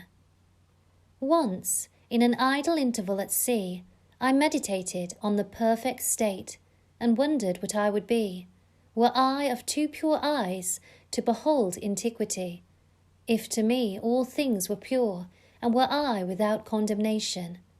As I became lost in this fiery brooding, I found myself lifted above the dark environment of the senses. So intense was the feeling, I felt myself a being of fire dwelling in a body of air. Voices as from a heavenly chorus, with the exultation of those who had been conquerors in a conflict with death, were singing, He is risen, He is risen. And intuitively, I knew they meant me. Then I seemed to be walking in the night. I soon came upon a scene that might have been the ancient pool of Bethesda, for in this place lay a great multitude of impotent folk, blind, halt, withered, waiting not for the movement of the water as of tradition, but waiting for me. As I came near, without thought or effort on my part, they were, one after the other, moulded as by the magician of the beautiful. Eyes, hands, feet, all missing members, were drawn from some invisible reservoir and moulded in harmony with that perfection which I felt springing within me. When all were made perfect, the chorus exulted, It is finished. Then the scene dissolved, and I awoke. I know this vision was the result of my intense meditation upon the idea of perfection, for my meditations invariably bring about union with the state contemplated. I had been so completely absorbed within the idea that for a while I had become what I contemplated, and the high purpose with which I had for that moment identified myself drew the companionship of high things and fashioned the vision in harmony with my inner nature. The ideal with which we are united works by association of ideas to awaken 1,000 moods to create a drama in keeping with the central idea. I first discovered this close relationship of moods to vision when I was aged about 7. I became aware of a mysterious life quickening within me, like a stormy ocean of frightening might. I always knew when I would be united with this hidden identity, for my senses were expectant on the nights of these visitations, and I knew beyond all doubt that before morning I would be alone with immensity. I so dreaded these visitations that I would lie awake until my eyes from sheer exhaustion closed. As my eyes closed in sleep, I was no longer solitary, but smitten through and through with another being, and yet I knew it to be myself. It seemed older than life, yet nearer to me than my boyhood. If I tell what I discovered on these nights, I do so not to impose my ideas on others, but that I may give hope to those who seek the law of life. I discovered that my expectant mood worked as a magnet to unite me with this greater me, while my fears made it appear as a stormy sea. As a boy, I conceived of this mysterious self as might, and in my union with it, I felt its majesty as a stormy sea which drenched me, then rolled and tossed me as a helpless wave. As a man, I conceived of it as love, and myself the son of it, and in my union with it, now, what a love enfolds me! It is a mirror to all. Whatever we conceive it as being, that it is to us. I believe it to be the centre through which all the threads of the universe are drawn. Therefore, I have altered my values and changed my ideas so that they now depend upon and are in harmony with this sole cause of all that is. It is to me that changeless reality which fashions circumstances in harmony with our concepts of ourselves. My mystical experiences have convinced me that there is no way to bring about the outer perfection we seek other than by the transformation of ourselves. As soon as we succeed in transforming ourselves, the world will melt magically before our eyes and reshape itself in harmony with that which our transformation affirms. 2 other visions I will tell, because they bear out the truth of my assertion that we, by intensity of love and hate, become what we contemplate. Once, with closed eyes made radiant from brooding, I meditated on the eternal question, who am I? And felt myself gradually dissolve into a shoreless sea of vibrant light, imagination passing beyond all fear of death. In this state, nothing existed but myself, a boundless ocean of liquid light. Never have I felt more intimate with being. How long this experience lasted, I do not know, but my return to earth was accompanied by a distinct feeling of crystallizing again into human shape. At another time, I lay on my bed with my eyes shut as in sleep. I brooded on the mystery of Buddha. In a little while, the dark caverns of my brain began to grow luminous. I seemed to be surrounded by luminous clouds which emanated from my head as fiery, pulsating rings. I saw nothing but these luminous rings for a while. Then there appeared before my eyes a rock of quartz crystal. While I gazed upon it, the crystal broke into pieces, which invisible hands quickly shaped into the living Buddha. As I looked on this meditative figure, I saw that it was myself. I was the living Buddha whom I contemplated. A light like the sun glowed from this living image of myself with increasing intensity until it exploded. Then the light gradually faded, and once more I was back within the blackness of my room. Out of what sphere or treasure of design came this being mightier than humans, his garments, the crystal, the light? If I saw, heard, and moved in a world of real beings, when I seemed myself to be walking in the night, when the lame, the halt, the blind were transformed in harmony with my inner nature, then I am justified in assuming that I have a more subtle body than the physical, a body that can be detached from the physical and used in other spheres, for to see, to hear, to move are functions of an organism, however ethereal. If I brood over the alternative that my psychic experiences were self-begotten fantasy, no less am I moved to wonder at this mightier self who flashes on my mind a drama as real as those I experience when I am fully awake. On these fiery meditations I have entered again and again, and I know beyond all doubt that both assumptions are true. Housed within this form of earth is a body attuned to a world of light, and I have, by intense meditation, lifted it as with a magnet through the skull of this dark house of flesh. The first time I awoke the fires within me, I thought my head would explode. There was intense vibration at the base of my skull, then sudden oblivion of all. Then I found myself clothed in a garment of light and attached by a silvery elastic cord to the slumbering body on the bed. So exalted were my feelings, I felt related to the stars. In this garment I roamed spheres more familiar than earth, but found that, as on earth, conditions were moulded in harmony with my nature. Self-begotten fancy, I hear you say. No more so than the things of earth. I am an immortal being conceiving myself as man, and forming worlds in the likeness and image of my concept of self. When we imagine, that we are. By our imagination we have created this dream of life, and by our imagination we will re-enter that eternal world of light, becoming that which we were before we imagined the world. In the divine economy nothing is lost. We cannot lose anything save by descent from the sphere where the thing has its natural life. There is no transforming power in death, and, whether we are here or there, we fashion the world that surrounds us by the intensity of our imagination and feeling, and we illuminate or darken our lives by the concepts we hold of ourselves. Nothing is more important to us than our conception of ourselves, and especially is this true of our concept of the deep, hidden one within us. Those that help or hinder us, whether they know it or not, are the servants of that law which shapes outward circumstances in harmony with our inner nature. It is our conception of ourselves which frees or constrains us, though it may use material agencies to achieve its purpose.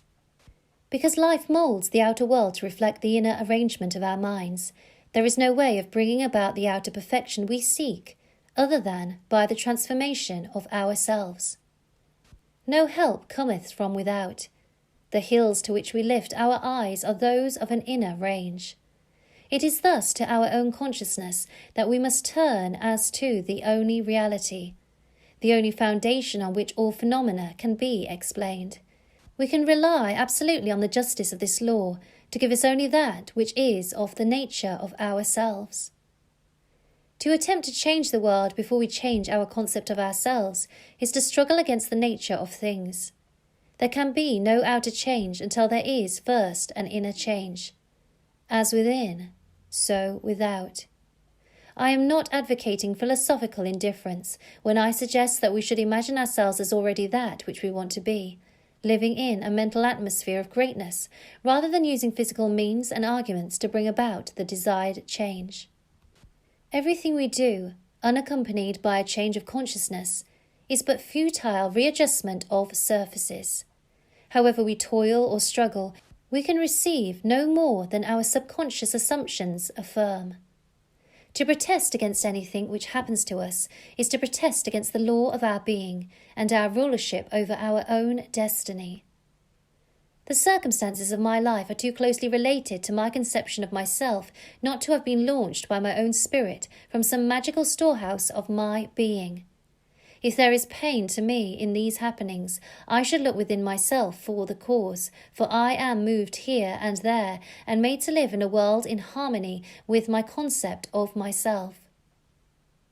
Intense meditation brings about a union with the state contemplated, and during this union we see visions, have experiences, and behave in keeping with our change of consciousness. This shows us that a transformation of consciousness will result in a change of environment and behaviour. However, our ordinary alterations of consciousness, as we pass from one state to another, are not transformations, because each of them is so rapidly succeeded by another in the reverse direction. But whenever one state grows so stable as to definitely expel its rivals, then that central habitual state defines the character and is a true transformation. To say that we are transformed means that ideas previously peripheral to our consciousness now take a central place and form the habitual centre of our energy.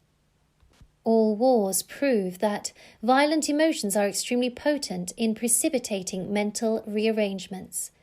Every great conflict has been followed by an era of materialism and greed, in which the ideals for which the conflict ostensibly was waged are submerged. This is inevitable because war evokes hate, which impels a descent in consciousness from the plane of the ideal to the level where the conflict is waged. If we would become as emotionally aroused over our ideals as we become over our dislikes, we would ascend to the plane of our ideals as easily as we now descend to the level of our hates. Love and hate have a magical transforming power, and we grow through their exercise into the likeness of what we contemplate. By intensity of hatred, we create in ourselves the character we imagine in our enemies. Qualities die for want of attention, so the unlovely states might best be rubbed out by imagining beauty for ashes and joy for mourning. Isaiah 61:3. Rather than by direct attacks on the state from which we would be free. Whatsoever things are lovely and of good report, think on these things. Philippians 4:8. For we become that which we are on rapport. There is nothing to change but our concept of self. Humanity is a single being in spite of its many forms and faces, and there is in it only such seeming separation as we find in our own being when we are dreaming. The pictures and circumstances we see in dreams are creations of our own imagination and have no existence save in ourselves. The same is true of the pictures and circumstances we see in this dream of life. They reveal our concepts of ourselves. As soon as we succeed in transforming self, our world will dissolve and reshape itself in harmony with that which our change affirms. The universe which we study with such care is a dream, and we, the dreamers of the dream, eternal dreamers, dreaming non-eternal dreams. One day, like Nebuchadnezzar, we shall awaken from the dream, from the nightmare in which we fought with demons, to find that we really never left our eternal home, that we were never born and have never died save in our dream. The end. That's the end of this audiobook. If you enjoyed it, please give me a thumbs up. Let me know what you thought of the book and subscribe if you want to see more audiobooks like this in future. That's all from me for today, and I will see you in my next video. Bye!